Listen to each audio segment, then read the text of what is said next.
ভালোই হয়েছে, তোমার লগে আর কথা হয় না।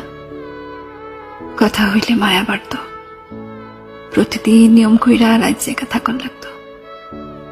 হুদাই তোমার লগে বকবক করতে মন চাইতো।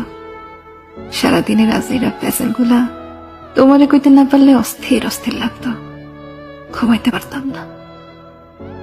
তোমারও মাঝে মাঝে বিরক্ত লাগতো, শুধু আমারে কইতে পারতা না। তাই আমি ঠিকই কায়দা কইরা বুঝা নিতাম। দুজনের মাঝে তিক্ততা বাড়ত। তুমি আমার থাকলেও তোমার মনটা অন্য কোথাও কইরা থাকতো। চট কইরা আমাদের মাঝে দূরত্ব বাড়ত। অভিনয় করতে করতে তুমিও তো হাঁপাই উঠতা, খারাপ লাগতো, তবু নিজেরে বুঝাইতে পারতা না। তার চেয়ে ভালোই হয়েছে, তোমার লগে আর কথা হয়